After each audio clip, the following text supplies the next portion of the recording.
নমস্কার, সুরজিৎ মান্না ক্রিয়েশনস চ্যানেলের পক্ষ থেকে তোমাদের সবাইকে সুস্বাগতম। আশা করি তোমরা সকলে ভালো এবং সুস্থ আছো। আমি তোমাদের জন্য এই ভিডিওটিতে তুলে ধরছি 2025 সালের ক্লাস 6-এর রায় ও মার্টিন প্রশ্নবিচিত্রা থেকে থার্ড ইউনিট টেস্ট তথা ফাইনাল পরীক্ষার জন্য ভূগোলের এক সেট প্রশ্নপত্রের সম্পূর্ণ সমাধান করছি। তার আগে তোমাদের কাছে অনুরোধ, তোমরা ভিডিওটি না টেনে পুরোটা দেখো। ভিডিওটি কেমন লাগলো কমেন্ট করে জানিও। ভিডিওটিতে লাইক দাও এবং শেয়ার করো, এবং চ্যানেলে নতুন হলে চ্যানেলটিকে সাবস্ক্রাইব করে চ্যানেলের সঙ্গে যুক্ত হয়ে যাও, কারণ তোমরা এই চ্যানেলের মাধ্যমে ক্লাস 6-এর রায় ও মার্টিন প্রশ্নবিচিত্রা থেকে 2025 সালের ফাইনাল পরীক্ষা তথা থার্ড ইউনিট টেস্টের জন্য যে সমস্ত বিষয়ের সমাধান পাবে সেগুলো হলো ভূগোল, ইতিহাস, বাংলা, পরিবেশ ও বিজ্ঞান। বর্তমানে এই ভিডিওতে আমি তোমাদের সামনে ভূগোল থেকে এক সেট প্রশ্নপত্রের সম্পূর্ণ সমাধান করছি। তোমরা পুরো ভিডিওটি লক্ষ্য করো। 310 নম্বর পেজের প্রথম model school Balurghat high school, এই স্কুলের প্রশ্নপত্রের সেটটি আলোচনা করছি। তার আগে আমি তোমাদের সিলেবাস নিয়ে কিছু বলছি এবং প্রশ্নের প্যাটার্নগুলো কীরকম থাকবে সেগুলো দেখাচ্ছি। তোমরা পুরো ভিডিওটি লক্ষ্য করো। মধ্যশিক্ষা পর্ষদ প্রদত্ত ষষ্ঠ শ্রেণী তৃতীয় পর্যায়ক্রমিক মূল্যায়নে প্রশ্ন করা হবে নম্বর বিভাজন। লক্ষ্য করো, তুমি কোথায় আছো প্রথম অধ্যায়। এখান থেকে দুটি এমসিকিউ প্রশ্ন আসবে, একটি এসএকিউ প্রশ্ন আসবে, একটি 2 মার্কের প্রশ্ন আসবে, একটি 3 মার্কের প্রশ্ন আসবে। মোট 8 নাম্বার আসবে এখান থেকে। পৃথিবীর আবর্তন, এখান থেকে দুটি 2 মার্কের দুটি এমসিকিউ প্রশ্নের উত্তর দিতে হবে তোমাদের, একটি এসিকিউ প্রশ্নের উত্তর দিতে হবে, একটি 3 নাম্বারের প্রশ্নের উত্তর দিতে হবে। মোট 6 নাম্বারের। আবহাওয়া ও জলবায়ু থেকে দুটি এমসিকিউ প্রশ্নের উত্তর দিতে হবে, দুটি এসিকিউ প্রশ্নের উত্তর দিতে হবে, একটি 5 নাম্বারের প্রশ্নের উত্তর দিতে হবে, বড় প্রশ্ন। বায়ু দূষণ থেকে দুটি এমসিকিউ প্রশ্নের উত্তর দিতে হবে, একটি এসএকিউ প্রশ্নের উত্তর দিতে হবে, একটি 3 নম্বরের প্রশ্নের উত্তর দিতে হবে। শব্দ দূষণ থেকে একটি এমসিকিউ প্রশ্নের উত্তর দিতে হবে, একটি এসএকিউ প্রশ্নের উত্তর দিতে হবে, একটি 2 নম্বরের প্রশ্নের উত্তর দিতে হবে। এই করে মোট 4 নাম্বার থাকবে। এবার ভারতের ভৌগোলিক পরিবেশ, এখানে তোমাদের ম্যাপ পয়েন্টিং আছে, 5টি ম্যাপ পয়েন্টিং করতে হবে, 5টি থাকবে, 5টি করতে হবে। 4টি এমসিকিউ করতে হবে, 3টি এসএকিউ করতে হবে, একটি 2 নম্বরের প্রশ্নের উত্তর দিতে হবে, একটি 5 নম্বরের প্রশ্নের উত্তর দিতে হবে। এই করে 19 নম্বর এখান থেকে আসবে। ভারতের কৃষিকাজ, এখান থেকে দুটি এমসিকিউ প্রশ্নের উত্তর, একটি এসিকিউ প্রশ্নের উত্তর দিতে হবে, একটি 5 নম্বরের প্রশ্নের উত্তর দিতে হবে। মোট 8 নম্বরের প্রশ্ন আসবে। ভারতের জনজাতি, এখান থেকে একটি এমসিকিউ প্রশ্নের উত্তর, একটি এসিকিউ প্রশ্নের উত্তর, একটি 2 নম্বরের প্রশ্নের উত্তর দিতে হবে। এই করে মোট 4 নম্বর প্রশ্ন হবে। এবার মানচিত্র তো বলাই হয়ে গেছে। আচ্ছা, মানচিত্র, হ্যাঁ, লাস্টে মানচিত্র রয়েছে তোমাদের। ওখান থেকে 2 নম্বরে দুটি এমসিকিউ প্রশ্নের উত্তর দিতে হবে, একটি এসিকিউ প্রশ্নের উত্তর দিতে হবে, একটি 3 নম্বরের প্রশ্নের উত্তর দিতে হবে। এখান থেকে 6 নম্বরের প্রশ্ন করতে হবে। তাহলে তোমাদের মানচিত্র থাকবে 5 নম্বরের, এমসিকিউ প্রশ্ন 18টি করতে হবে, এসিকিউ প্রশ্ন 12টি করতে হবে, আর 2 নম্বরের 4টি প্রশ্ন করতে হবে, 4 2 8, 3 নম্বরের 4টি প্রশ্ন করতে হবে, আর 5 নম্বরের 3টি প্রশ্ন করতে হবে। এই করে মোট 70 নম্বরের, মোট 70 নম্বরের প্রশ্ন তোমাদের, বুঝতে পারছো? পরীক্ষা 70 নম্বরের। এরপর 1 নম্বর স্কুলের প্রশ্নপত্রটি আলোচনা করছি। প্রথমে 1 দাগে রয়েছে ভারতের রেখা মানচিত্রে নিম্নলিখিত বিষয়গুলি উপযুক্ত প্রতীক চিহ্ন সহ বসাও। কী কী রয়েছে? কারাকোরাম পর্বতশ্রেণী, কৃষ্ণা নদী, বছরে 2বার বৃষ্টিপাতযুক্ত অঞ্চল, ল্যাটেরাইট মৃত্তিকা অঞ্চল, গম উৎপাদক অঞ্চল। প্রথমে কি রয়েছে? কারাকোরাম পর্বতশ্রেণী। লক্ষ্য করো, কারাকোরাম পর্বতশ্রেণী।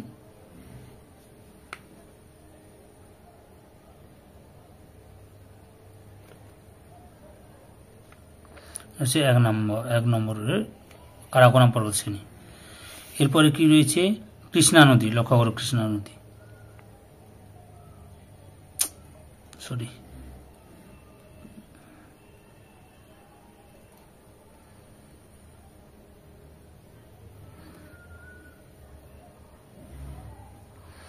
কত নম্বরের?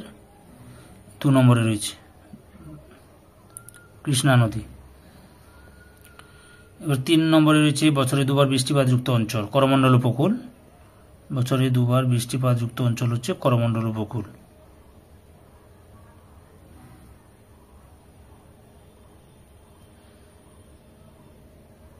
3। এরপর 4 রয়েছে ল্যাটেরাইট মৃত্তিকা। ভারতীয় ল্যাটেরাইট মৃত্তিকা, মেঘালয় মালভূমি অঞ্চল ভারতীয় ল্যাটেরাইট মৃত্তিকা যুক্ত অঞ্চল।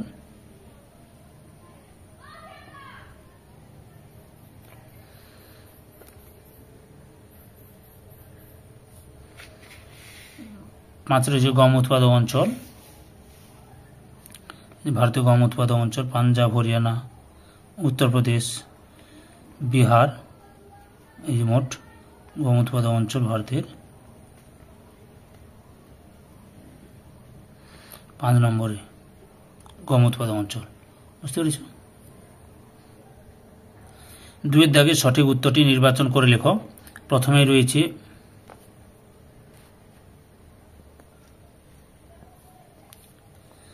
একের দাগে মহাবৃত্ত বলা হয়, অপশান বিতে নিরক্ষরেখা। 2 নম্বরে মূলমধ্যরেখার বিপরীতে অবস্থিত দ্রাঘিমা রেখাটি হল অপশান এতে 180 ডিগ্রি পূর্ব বা পশ্চিম। 3 নম্বরে নিরক্ষরেখা থেকে যত মেরুর দিকে যাওয়া যায় পৃথিবীর আবর্তন বেগ অপশান সিতে কমতে থাকে। 4 নম্বরে কোন মহাসাগরের উপর দিয়ে 180 ডিগ্রি দ্রাঘিমা রেখাটি বিস্তৃত হয়েছে অপশান বিতে প্রশান্ত মহাসাগরের উপর দিয়ে।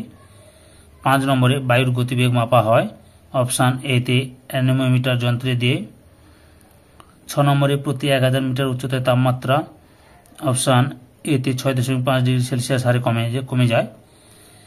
তারপরে 7 নম্বরে আর্থ ডে হিসেবে পালন করা হয় অপশান বিতে 22শে এপ্রিল। 8 নম্বরে বায়ুমণ্ডলের ওজোন স্তরকে ক্ষয় করেছে অপশান সিতে সিএফসি গ্যাস। 9 নম্বরে বজ্রের শব্দের তীব্রতা ড্যাশ ডেসিবেল মিটার অপশান বিতে 110 ডেসিবেল মিটার নয় 110 ডেসিবেল। 10 নম্বরে পৃথিবীর তৃতীয় উচ্চতম পর্বতশৃঙ্গ হল অপশান ডিতে কাঞ্চনজঙ্ঘা। তারপরে রয়েছে 11 নম্বরে শিবালিক হিমালয়ের পাদদেশীয় ঘন অরণ্যাবৃত অঞ্চল হল অপশান বিতে তরাই। 12 নম্বরে ব্রহ্মপুত্র নদী তিব্বতে অপশান ডিতে সাংপো নামে পরিচিত। 13 নম্বরে পশ্চিমী ঝঞ্ঝা দেখা যায় অপশান সিতে শীতকালে। 14 নম্বরে নীলগিরি পাহাড়ি অঞ্চলে অপশান সিতে টুডাও জনগোষ্ঠী বাস করে। 15 নম্বরে গম চাষের জন্য অপশান সিতে উত্তম জলনিকাশি ব্যবস্থাযুক্ত চুনযুক্ত দোআঁশ মাটি প্রয়োজন। 16 নম্বরে তন্তু জাতীয় ফসলের উদাহরণ হল অপশান সিতে তুলা বা তুলো। 17 নম্বরে মানচিত্র অঙ্কন বিদ্যাকে বলা হয় অপশান বিতে কার্টোগ্রাফি। 18 নম্বরে পৃথিবীর মানচিত্র দেখানো হয় অপশান সিতে ছোট স্কেলের মানচিত্রে। এবার কি 3-এর এতে শূন্যস্থান পূরণ করো। একে রয়েছে পৃথিবীর মেরু ব্যাস ড্যাশ কিমি না 12,714 কিমি। 2 নম্বরে রয়েছে ড্যাশ পূর্ব দ্রাঘিমার স্থানীয় সময় ভারতের প্রমাণ সময় 82 ডিগ্রি 30 মিনিট।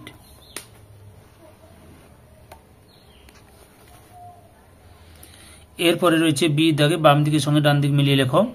মালাবার উপকূল, কয়াল, ছোট সামুদ্রিক প্রাণী, প্রবাল, জাতীয় উদ্যান, কাঞ্জিরাঙ্গা। এবার সি দাগে লক্ষ্য করো, নিচের বিবৃতিগুলি শুদ্ধ না অশুদ্ধ লেখো।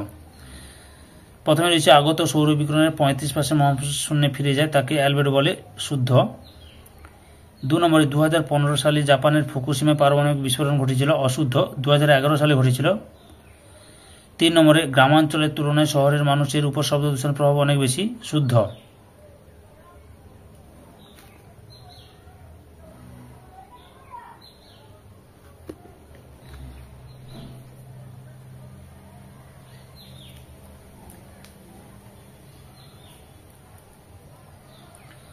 পরে রয়েছে ডিতে নিচের প্রশ্নগুলি এক কথায় উত্তর দাও। 1 নম্বরে মিলেট কি?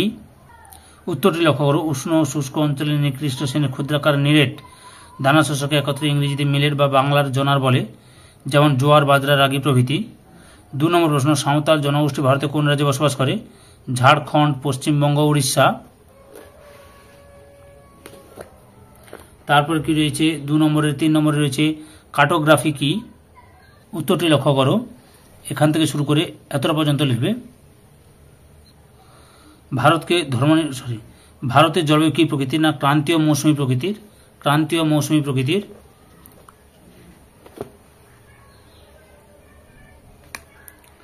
চার দাগে নিচের প্রশ্নগুলি উত্তর দাও যে কোনো 4টি।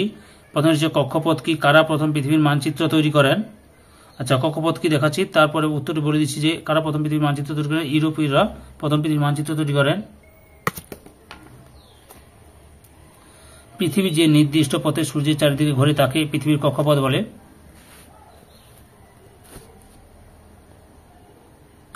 দু নম্বরে অ্যালবেডো কি, উত্তরটি তোমরা এখান থেকে শুরু করবে, এতটা লিখবে। 3 নম্বরে শব্দ দূষণ নিয়ন্ত্রণের দুটি উপায় লেখো, উত্তরটি দেখো, এখান থেকে শুরু করো, পরপর লিখে নাও।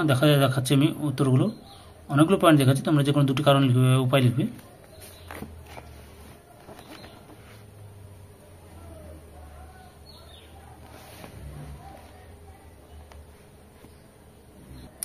চার নম্বরে বৃষ্টির ছায়া অঞ্চল কাকে বলে।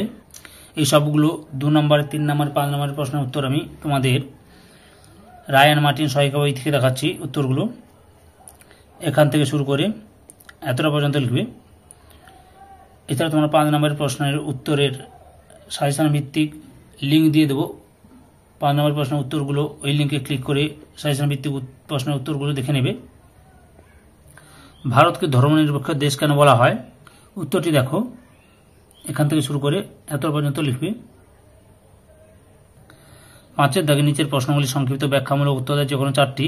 প্রথমে হচ্ছে আন্তর্জাতিক তারিখরেখাকে মাঝে মাঝে বাঁকানো হয়েছে কেন, উত্তরটি দেখো, এখান থেকে শুরু করবে, পরপর দেখে নাও।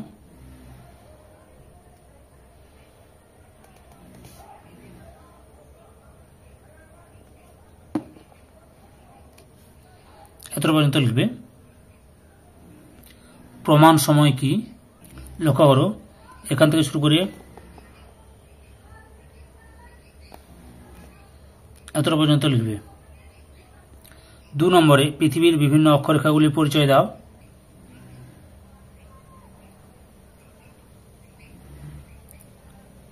এখান থেকে শুরু করবে, পরপর দেখে নাও। এই ছবিটি দেবে, এই যে নিরক্ষরেখা, কর্ণক্রান্তি রেখা,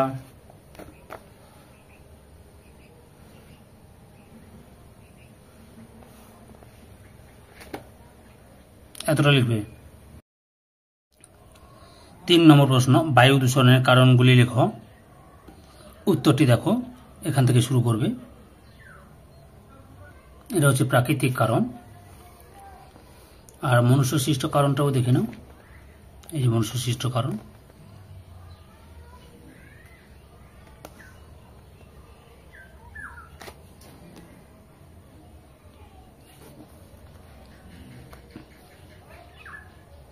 পরের প্রশ্ন, অ্যাসিড বৃষ্টির ফলে কি হয়, উত্তরটি দেখো, অ্যাসিড বৃষ্টির প্রভাব বা ফলে কি হয়, এখান থেকে এতটা পর্যন্ত লিখবে। 4 নম্বরে রয়েছে মানচিত্রের শ্রেণীবিভাগ উদাহরণ সহ আলোচনা করো। এই যে লক্ষ্য করো, মানচিত্রের শ্রেণীবিভাগ। 5 নম্বরে রয়েছে খাদার ও ভাঙর কি, খাদার এখান থেকে শুরু করবে, এতটা লিখবে, খাদার কাকে বলে। এরপরে ভাঙার লক্ষ্য করো, ভাঙার এখান থেকে শুরু করে এতটা পর্যন্ত লিখবে। 6 দাগে নিচের প্রশ্নগুলি উত্তর দাও। প্রথমে রয়েছে আবহাওয়া ও জলবায়ুর পার্থক্য লেখো, উত্তরটি দেখো, আবহাওয়া ও জলবায়ুর পার্থক্য। মোট 5টি পার্থক্য দেখালাম। পৃথিবীর বিভিন্ন তাপমণ্ডলগুলি সম্পর্কে আলোচনা করো, এখান থেকে শুরু করবে, পরপর দেখে নাও।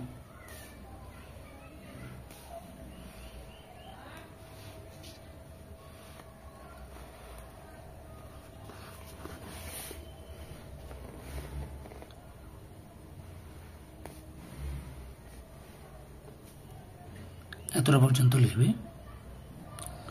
2 নম্বরে রয়েছে গঙ্গা নদীর গতিপথ লেখো, লক্ষ্য করো, উত্তরটি গঙ্গা নদীর গতিপথ, এখান থেকে শুরু করবে।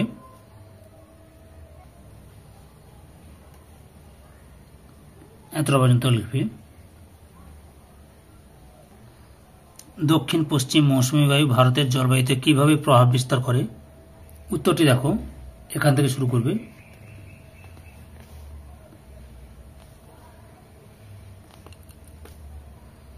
এতটা পর্যন্ত লিখবে। ভারতের যে কোনো 3 প্রকার মাটির সম্পর্কে আলোচনা করো, উত্তরটি দেখো, পলি মাটি, এখান থেকে শুরু করবে, পরপর দেখে নাও। কালো মাটি এখান থেকে এতটা পর্যন্ত লিখবে। মরু অঞ্চলের মাটি এখান থেকে এতটা পর্যন্ত লিখবে। পরের প্রশ্ন, অরণ্য সংরক্ষণের উপায়গুলি লেখো। এখান থেকে শুরু করো।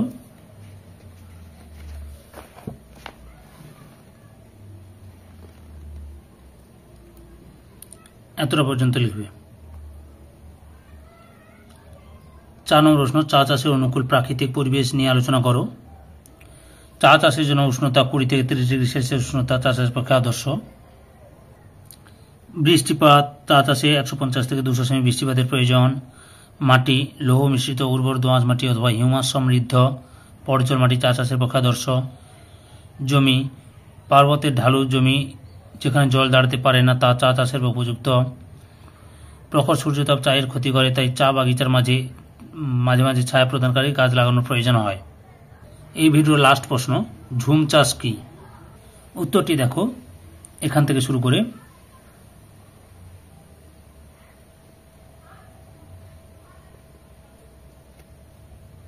এতটা পর্যন্ত লিখবে। 311 নম্বর পেজের 2 নম্বর মডেল স্কুল বানতারা মধুসূদন পাল চৌধুরী উচ্চ বিদ্যালয়, এই স্কুলের প্রশ্নপত্রের সেটি আলোচনা করছি। তার আগে তোমাদের কাছে অনুরোধ, তোমরা ভিডিওটি না টেনে পুরোটা দেখো, ভিডিওটি কেমন লাগলো কমেন্ট করে জানিও। আচ্ছা, একের দাগে লক্ষ্য করো, ভারতের রেখা মানচিত্রে নিম্নলিখিত বিষয়গুলো উপযুক্ত চিহ্ন সহ বসাও।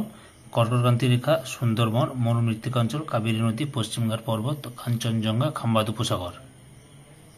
প্রথমে লেখো 1 নম্বরে কর্কটক্রান্তি রেখা লক্ষ্য করো। ভারতের কর্কটক্রান্তি রেখা এই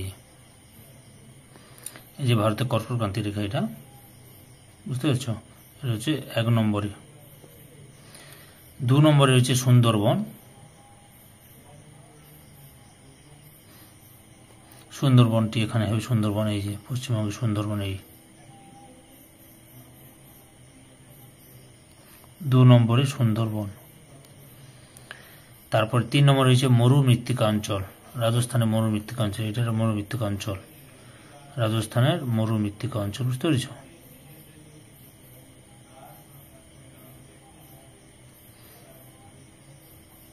3 নম্বরে মরুমৃত্তিকা অঞ্চল।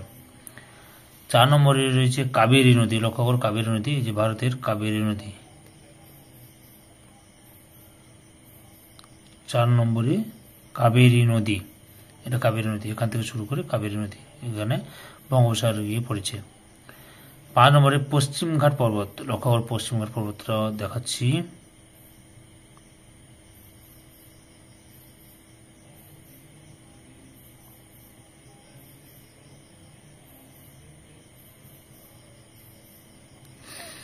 কি হলো এটা? পশ্চিমঘাট পর্বত।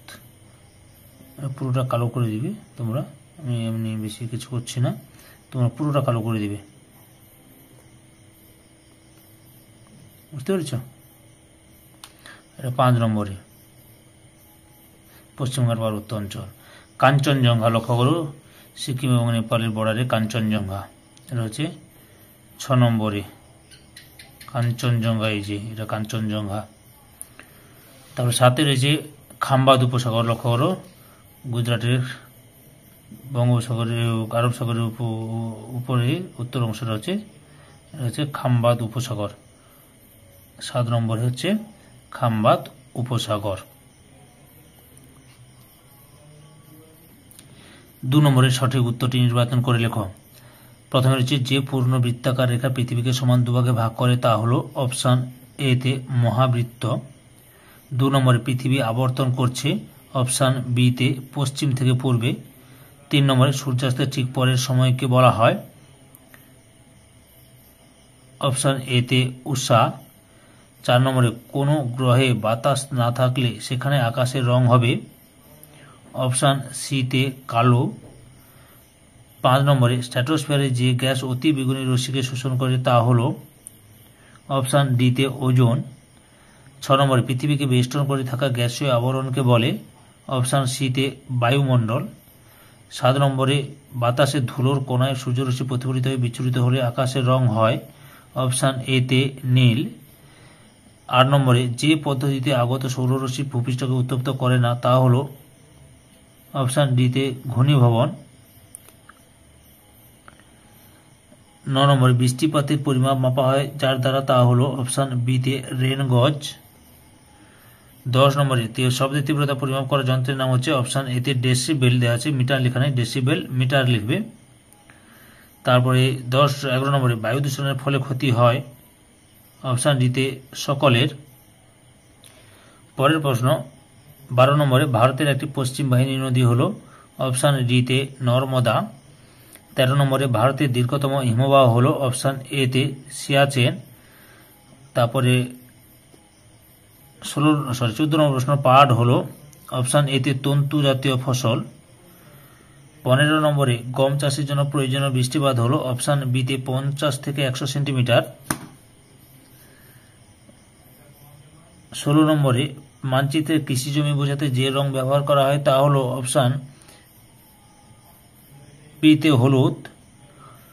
17 নম্বরে পশ্চিমবঙ্গের অন্যতম আদিবাসী জনজাতি হল অপশান সিতে সাঁওতাল। 18 নম্বরে কালো মাটি যে ফসল চাষের জন্য উপযুক্ত তা হল অপশান এতে তুলো। এবার 3 দাগে লক্ষ্য করুন, শূন্যস্থান পূরণ করতে হবে তোমাদের।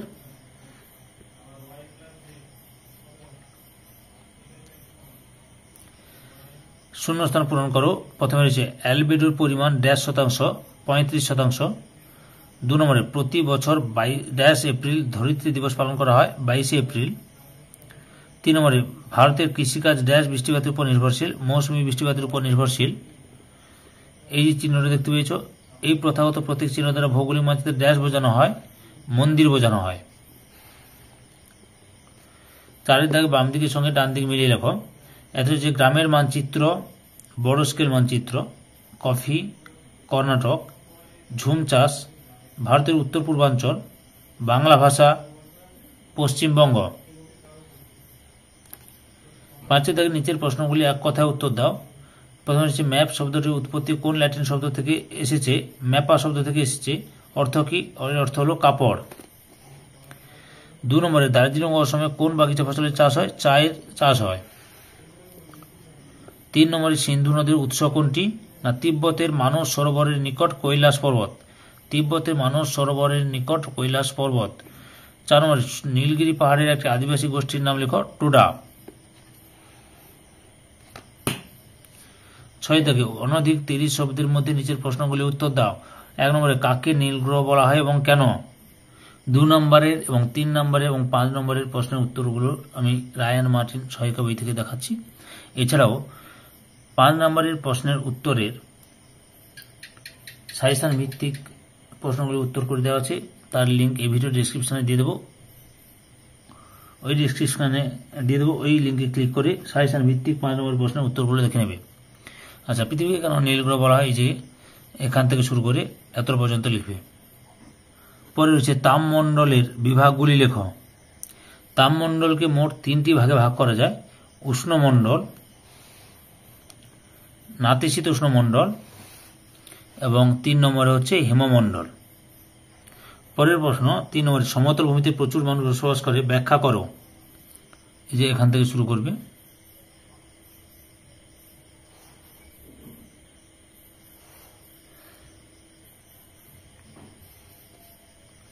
এত পর্যন্ত লিখবে। পরের প্রশ্ন খাদ্য ফসল কাকে বলে, উদাহরণ দাও। উত্তরটি দেখো, খাদ্যের চাহিদা মেটানোর জন্য যে ফসল উৎপাদন করা হয় তাকে খাদ্য ফসল বলে, যেমন ধান, গম। 7 দাগে অনধিক 50 শব্দের মধ্যে নিচের প্রশ্নগুলি উত্তর দাও। বিকল্প প্রশ্নগুলি লক্ষণীয়। প্রথমে রয়েছে জলচক্র চিত্র সহ ব্যাখ্যা করো। উত্তরটি দেখো, এখান থেকে শুরু করে এত পর্যন্ত লিখবে। পারলে ছবিটা দিলে ভালো হয়, বুঝতে পেরেছি? ছবিটা আঁকবে। অথবা রয়েছে প্যানজিয়া কি? উত্তরটি দেখো, প্যানজিয়া কাকে বলে, এখান থেকে শুরু করে এত পর্যন্ত লিখবে। এই প্যানজিয়া কি কারণে ভাঙতে শুরু করে? প্যানজিয়া ভাঙার কারণগুলি লক্ষ্য করে যে মহাদেশগুলি এরূপ সরে যাওয়ার কারণ হিসেবে বৈজ্ঞানিকরা বলেন চাঁদ ও সূর্যের জোয়ারের শক্তি এবং বৈষম্যমূলক অভিজ্ঞতার শক্তি এর জন্য দায়ী। অর্থাৎ এখান থেকে এতটা লিখবে। 2 নম্বরে রয়েছে আবহাওয়া ও জলবায়ুর পার্থক্য লেখো। উত্তরটি দেখো, আবহাওয়া ও জলবায়ুর পার্থক্য। মোট 5টি পার্থক্য তুলে ধরলাম তোমাদের সামনে। পরের প্রশ্ন 3 নম্বরে গঙ্গা নদীর গতিপথ, উৎস, দৈর্ঘ্য, উপনদী, শাখা নদী ও মোহনা লেখো। গঙ্গা নদীর উৎস গঙ্গোত্রী হিমবাহের গোমুখ গুহার তুষার গুহা থেকে। গঙ্গা নদীর দৈর্ঘ্য 2525 কিলোমিটার। গঙ্গা নদীর রয়েছে এরপরে কি বলেছে উপনদীগুলির নাম যমুনা, সোন, গোমতী, গণ্ডক, কোসি। তারপরে কি বলছে কোথায় গেল, গঙ্গা নদীর উপনদী শাখা নদী ও মোহনা। আচ্ছা, শাখা নদী কি, এই যে পদ্মা, শাখা নদীর নাম হচ্ছে পদ্মা, আর হচ্ছে মোহনা হচ্ছে বঙ্গোপসাগরে গিয়ে মিশেছে। 4 নম্বরে ভারতের 3টি জাতীয় দিবসের নাম ও তারিখ সহ লেখো। লক্ষ্য করে আমি এখানে লিখে দিয়েছি তোমাদের। 15ই আগস্ট স্বাধীনতা দিবস পালন করা হয়। 15ই জানুয়ারি, সরি একটু ভুল হয়ে গেছে, সাধারণতন্ত্র দিবস 26শে জানুয়ারি পালন করা হয়। শিক্ষক দিবস 5ই সেপ্টেম্বর পালন করা হয়। বুঝতে পেরেছ?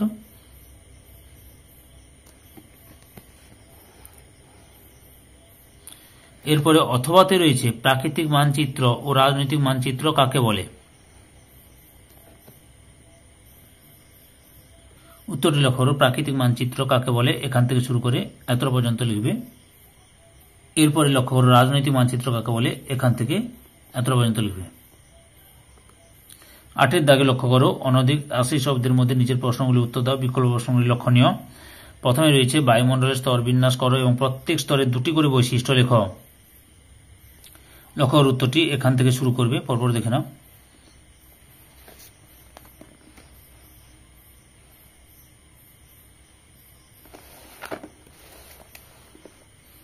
দুটি স্তর বলছে, আমি এই দুটি স্তর দেখলাম, অর্থাৎ টপোস্ফিয়ার এবং স্ট্র্যাটোস্ফিয়ার, এই দুটি স্তর দেখালাম। বুঝতে পেরেছ? পরের প্রশ্ন, কি কি কারণে বায়ু দূষণ হয়। উত্তর লক্ষ্য করো বায়ু দূষণের কারণ, এখান থেকে শুরু করবে, পরপর দেখো। এ গেল প্রাকৃতিক কারণ। এবারে মনুষ্য সৃষ্ট কারণগুলি দেখাচ্ছি। এই যে বায়ু দূষণ মনুষ্য সৃষ্ট কারণ।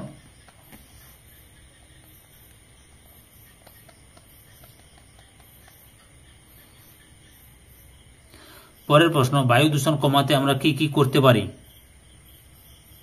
লক্ষ্য করো বায়ু দূষণ কমাতে কি কি করতে পারি, যে গণপরিবহন ব্যবহার, দূষণহীন যানবাহন, কম দূষণকারী ইঞ্জিন, কলকারখানা নিয়ন্ত্রণ, বনসৃজন, অপচলিত শক্তি ব্যবহার।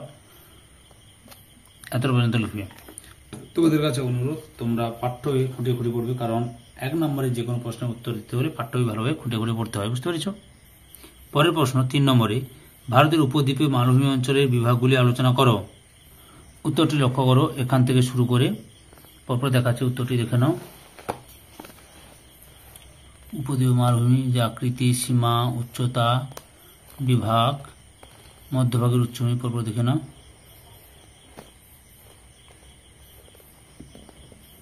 এত পর্যন্ত লিখবে।